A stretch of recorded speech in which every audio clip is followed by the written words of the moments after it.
बहुत बहुत धन्यवाद आप सब साथी आए। आज का जो मुख्य मुद्दा है, आप लोगों ने देखा होगा कि कल हमें चंडीगढ़ में विधानसभा स्तर चल रहा था हरियाणा का, और एक कार्ड देने के लिए गए थे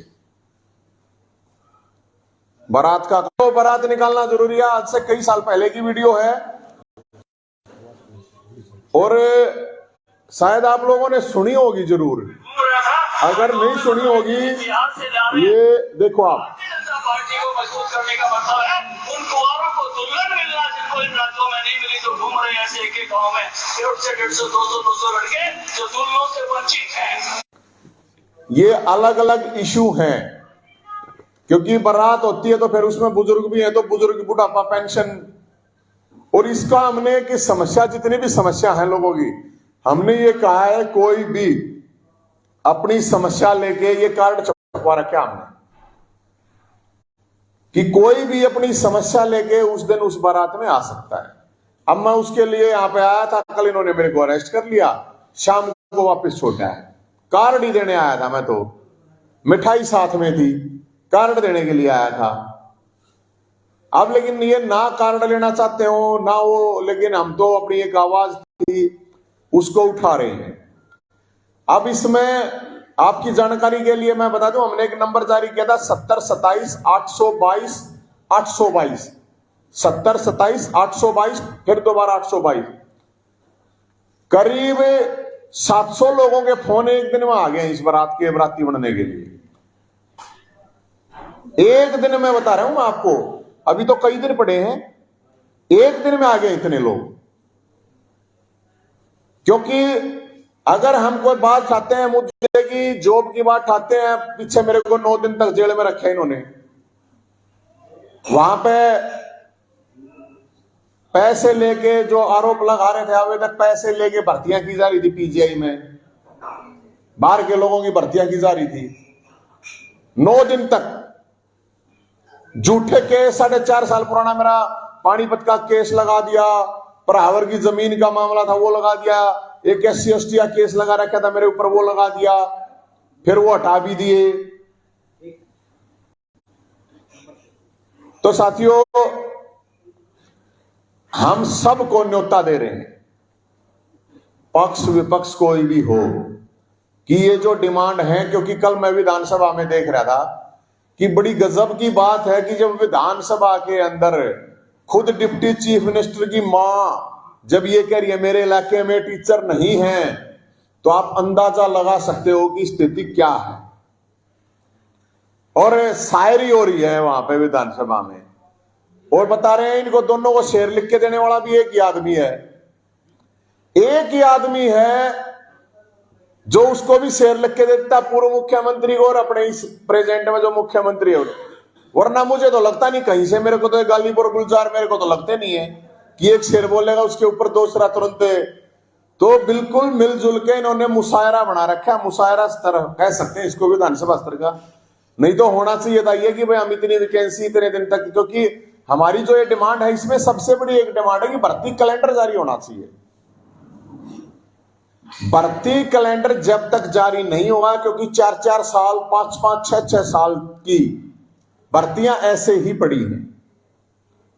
बुढ़ापा पेंशन की बात करते हैं तो बुढ़ापा पेंशन भाई साहब ये PPP ये मॉडल है ना, जो इसमें पता नहीं कितना बड़ा गड़बड़ घोटाला है। सारे हरियाणा के बुजुर्ग, विकलांग, विधवा, 60 साल से ऊपर वाले जो ये कह रहे थे जो 60 साल का हो जाएगा तुरंत पेंशन बढ़ाएगी, सब परेशान है। प्रॉपर्टी ID के नाम पर पता नहीं कितना बड़ा घोटाला है, लोग चक्कर काट रहे हैं ऑफिसों में, समाधान किसी का हो नहीं रहा। कोई ग्रीवेंस सिस्टम नहीं है कि आदमी ग्रीवेंस है वहां पे चला जाए कि यहां पे जाके मैं अपना ग्रीवेंस का कोई टाइम बाउंड हो। और इसके अलावा भाई साहब मैं आपको बताऊं कि एक और बड़ी, जैसे मेरे को जब पकड़ के ले गए तो हरियाणा पुलिस वाले बोले भी हमारी भी डिमांड है। मगर भाई क्या है कि अपने गृह मंत्री अनिल विज साहब थे, वो कपड़े उतार उतार के प्रदर्शन करा रहे थे कि अगर हमारी सरकार बनेगी तो पंजाब के समान वेतन लागू कर देंगे हरियाणा पुलिस का। आज तक लागू नहीं हुआ है। जब मैं जेल में गया तो जेल कर्मचारी भी यही बात कह रहे थे कि हमारा भी कहा था कि पंजाब के समान वेतन कर देंगे, नहीं हुआ है। जब कैदियों के पास गए तो 9 दिन तो रहना पड़ा मेरे को, तो कैदियों की भी बड़ी इंटरेस्टिंग मैं आपको चीज बताता हूं कि कैदियों की खुद माननीय हमारी महामहिम राष्ट्रपति कह चुकी है कि वहां निर्दोष लोगों को जेलों क्यों नई नई जेलें बना रहे हो, इनको बाहर निकालो। सुप्रीम कोर्ट कह चुका है कि 7 साल से सजा जिसमें कम है उनको जेल में डालने की जरूरत नहीं है। आप सोचोगे कि पूरे देश में, क्योंकि उन्होंने कैदियों ने भी कहा कि भाई आप हमारी भी आवाज उठा देना, तो उनकी भी उठाना जरूरी है, क्योंकि मैंने देखा 70% लोग वहां पे निर्दोष ही पड़े, झूठे केसों में पड़े हैं। उन्होंने कहा कि कोरोना काल में सरकार ने हमारे को बाहर फेंक दिया जेलों से। पूरे अलग अलग स्टेटों में सब ने कह दिया कि कोरोना काल में जितने दिन आप बाहर रहे थे वो आपके सजा में जुड़ेंगे, लेकिन हरियाणा में नहीं जुड़े जा रहे। कितनी ठंड है भाई साहब, ये नेता मंत्री तो पीते भी नहाते भी सब कुछ गर्म पानी में है। एक मानवता के नाते वहां पे कम से कम एक गर्म पानी सरकार, जेल मंत्री को इतना तो सोचना चाहिए। उनका तो आधा परिवार जेलों में रहा है, जेलों में पड़ा रहा है। क्या डिमांड है? कुछ भी डिमांड नहीं, इतना तो सरकार का रिस्क है। पैरोल का टाइम होता है 40 दिन का, सरकार ऐसे ही लटकाए रखती 6-6 महीने तक, कोई नहीं पूछता है। और ये सारी चीजें सुप्रीम कोर्ट कह चुका है। माननीय राष्ट्रपति जी ने अभी वहां पे जो एक सेमिनार था, प्रोग्राम था, वहां खुद कहा उन्होंने।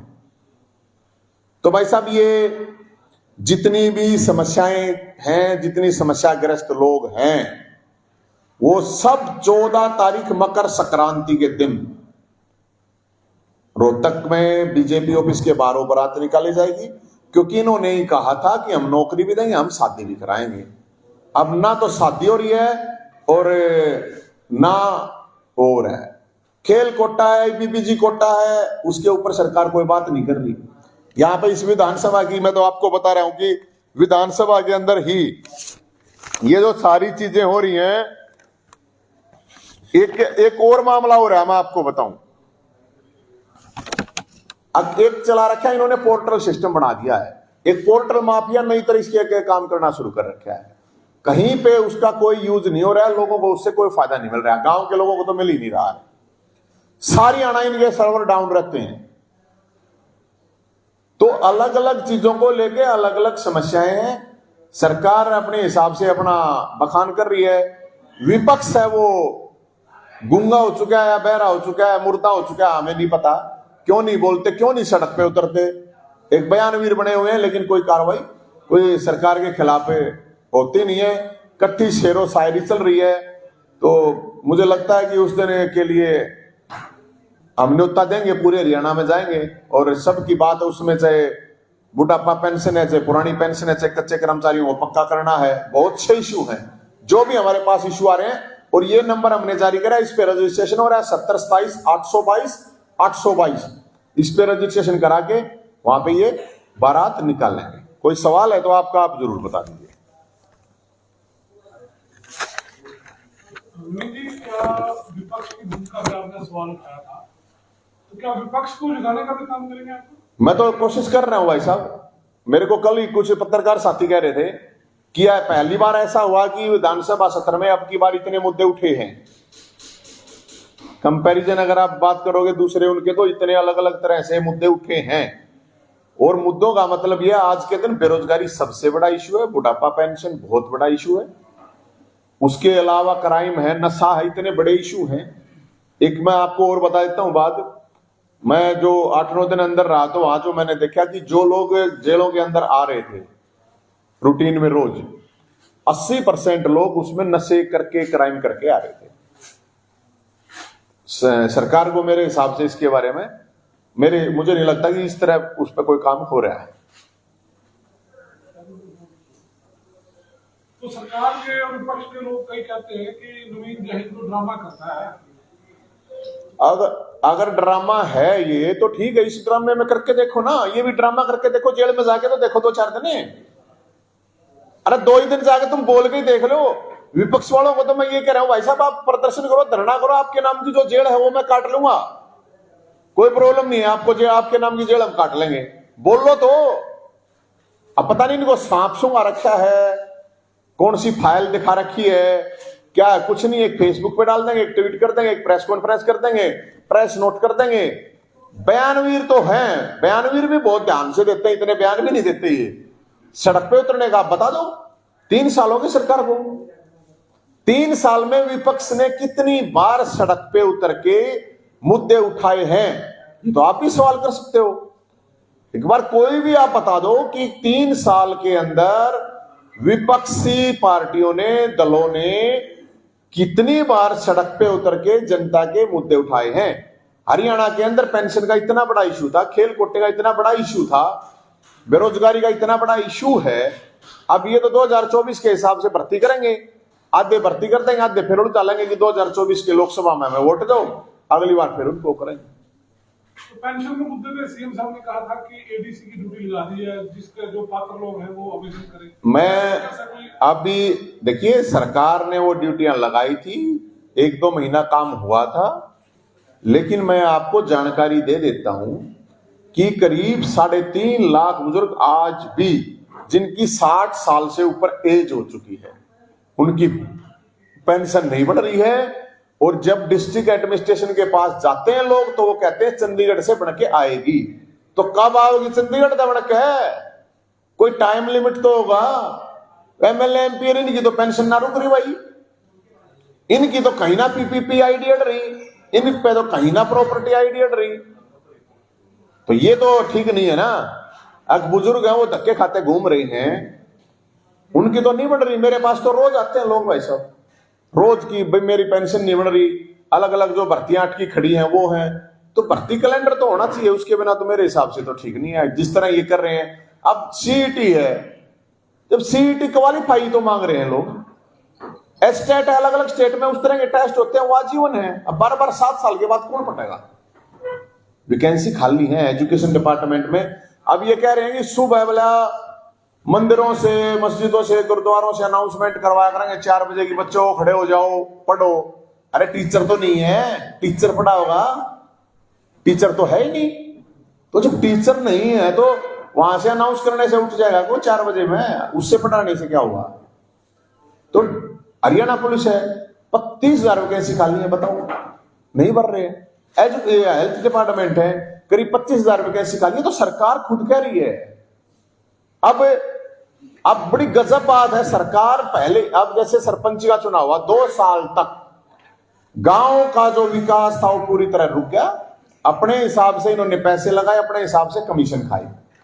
अब 2 साल बाद सरपंच का चुनाव हुआ, सरपंच जीत के आए। सरपंचों को बता रहे, पहले से ही कह रहे हैं तुम बेईमान हो। ये पूरी की पूरी सरकार 10% कमीशन पे चल रही है। कोई ठेका कुछ भी ले लो, ऊपर मंत्री खाए सरकार खाए, ठीक। इनके पास ऐसा मैकेनिज्म नहीं है, अगर कोई सरपंच अगर खाए उसके ऊपर कार्रवाई करो। तुम सारे के सारे सरपंचों ने बेईमान क्यों बता रहे हो? सारे सरपंच बेईमान थोड़ी हैं। अभी तो यार उनका चार्ज भी नहीं से वाला ढंगता है, पहले बेईमान बता दिए। तो क्या है ये बताओ? पहले ही आप बेईमान। आप कौन सा राजा हरिश्चंद्र की सरकार चल रही है यहां पे?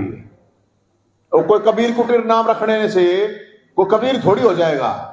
काम तो कंस वाले करें, हमारे मुख्यमंत्री नाम दे रहे हैं कबीर कुटीर। बताओ, आप जो आवाज उठावा है उसने ठा के केस कर दो, उसने जेल में गिर दो। तो हम तो एकदम, हमने तो 100 जेल में गिर दो। हम तो भगत सिंह न माननीय आदमी है, नेताजी सुभाष चंद्र बोस, चंद्रशेखर, उन लोगों न माननीय आदमी है। हमारे को जेल में डालने से क्या हुआ? मुद्दे तो भटकना नहीं देंगे। और सरकार को हम तो यही कह रहे हैं, सरकार काम करे भाई, नहीं तो हम तो खड़े ही हैं। और बेरोजगारों की बारात है, उसमें सब अपनी समस्या लेकर आए, क्योंकि बारात है तो हम तो सरकार तो नहीं, बड़ी अरेंजमेंट करे। किस तरह का योजना रहेगा सर? बारात किसी हो भाई साहब, बारात का मतलब बारात है। और मैं आपको न्योता दे रहा हूं, आप आना वहां पे, आप सब लोगों को न्योता है, आप आना, आप देखना। आज तक देश के इतिहास में, प्रदेश के इतिहास में ऐसी बारात किसी की निकली ही नहीं होगी। बेरोजगारों की बारात निकलेगी। सरकार को जलील गुवाता नहीं है नीचे कार्ड में, तो हमने छपा रखा सरकार को जलील करने के लिए जलूल जलूल आना। ठीक है ना, फैक्ट की बात कर रहे हैं। जी बराती सेवा कौन करेगा? सरकार। अरे सरकार के घर लेके जाने लग रहे हैं बरात में। सरकार जो है सरकार है तो कह रहे हैं ना अपना अरेंजमेंट करे ढंगता है। हम तेज थोड़ी मांग रहे हैं, देखो लिखता रखा है, मानतान है, बुजुर्ग भी होंगे, थापे भी लागेंगे, समझे ना आप। हम तो नौकरी लेने जा रहे हैं, भाई नौकरी दो। अरे इनके अध्यक्ष अभी भी अध्यक्ष जी है, मैंने दिखाई तो वीडियो, वो यही तो कह रहे हैं अब मैं क्या करवाऊंगा, बीजेपी को मजबूत करो, क्या करवाऊंगा। तो मजबूत हो रही है, 2 बार सरकार बना ली और कितनी बार बनाएगी, उनकी तो ब्याह की उम्र जाना लग रही है, नौकरी नहीं है तो फिर ब्याह कितना होगा बताओ। शेरा किसके से जाओगे आप? शेरा मैडम आपको वहां पे देखना पड़ेगा, इतने शहरे होंगे शायद खट्टर साहब देख के अनकंफर्ट फील करेंगे। आप जो है सरकार की भी आलोचना कर रहे हैं और ऑपोजिशन की भी आलोचना कर रहे हैं, आप किस रूप से जो है लोगों के पास जाते हैं, आपका संगठन क्या है? कॉमन मैन है जी, हमारी तो भोलेनाथ की सेना, नेताजी सुभाष जय हिंद की सेना है। आम आदमी पार्टी ने भी आपको? मैं तो हुई नहीं, मैं कई पार्टी में किसी में हुई नहीं। मतलब एक सामान्य नागरिक की आवाज नहीं उठा सकता, सबको अधिकार है, सामान्य नागरिक होने के नाते अपनी आवाज उठा रहे हैं, जनता को भी जगा रहे हैं और सरकार को भी, विपक्ष को जगा रहे हैं। हम तो, हमारा काम है भाई, भगवान ने दे रखा है इतना दिमाग, भोलेनाथ ने दे रखी, कह रखी है भाई सेवा करो लोगों की, तो इसमें तो किसी को समस्या नहीं होनी चाहिए। हम तो यही तो कह रहे हैं, सरकार का काम है भाई सेवा करे और विपक्ष का काम है जनता के लिए संघर्ष करे। अब ना वो सेवा करने ना वो संघर्ष कर रहे, तो फिर तो हम तो जनता में तो है, हम हमारे तो जितना हो सके हम अपनी आवाज उठा रहे हैं।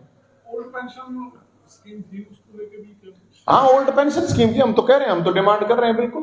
भाई आपका पैसा, कर्मचारी का पैसा तुम शेयर मार्केट में लगा दोगे, शेयर मार्केट डूब जाए फिर कौन देगा भाई पैसा कर्मचारी का? तो तुम कौन, तुम्हारे पास क्या अधिकार है सरकार के पास उसके वो पैसे का यूज करने का? कर्मचारी जैसे कब है उस तरह करो। वो जिस जेल में आप थे वहां राम रहीम भी थे, क्या मुलाकात हुई?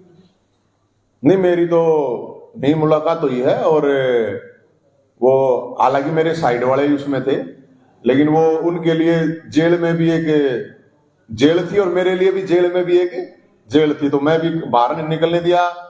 मेरे को जो फोन का अधिकार होता है ना, मेरे को फोन करने दिया। एक दिन फोन करने का मौका मिला था मेरे को, वो फिर मेरे को जो बोलना था वो आप लोगों ने सुना होगा, मैंने वो बोला, और ना किसी से मेरे को मिलने दिया, जो कि नॉर्मल बात है, मिल सकते थे लेकिन नहीं मिलने दिया। अब क्या करें बताओ, अब गर्म पानी मांग रहे हैं, कहती वो बताओ क्या फर्क पड़ा है भाई साहब, जाडे में तो आदमी मतलब हाथ भी ठंडे पानी में आप सोच के देखो, 15-15 दिन महीना ना नहाते हो ना लोग, कैसे ना होगा आदमी? गर्म पानी में तो नहाते वक्त जाडे में नहीं सोचा टाल कर दे, आदमी तो है ना। और 5-5 साल के बाद जब वो बरी हो जाते हैं तो सरकार को किसको मुआवजा देती है बताओ? उसके तो 5 साल 10 साल बेचारे के गए ना, खराब हो गए ना। तो बहुत से झूठे केसों में लोग जेलों के अंदर हैं, ये मैंने खुद फील करके देखा है वहां पे जो सिचुएशन है। और सरकार से कैदी भी परेशान और कर्मचारी भी परेशान है। मैंने तो आपको बता दिया, हरियाणा पुलिस वाले मेरे को अरेस्ट करके ले गए, उन्होंने अपनी समस्या बताई कि हमारा पंजाब के समान वेतन की आवाज उठाओ। मैं आपके सामने कह रहा हूं, जेल में गया, जेल कर्मचारियों ने भी कहा, हमारा भी ये कहा था तनख्वाह बढ़ाने का, हमारी भी तनख्वाह, इतने रिस्क में काम कर रहे हैं। कैदियों के पास गए तो कैदिया ने बताई कि हमारी यह समस्या, तो सरकार तो सब कुछ दुखी, किसी के पास चला जा।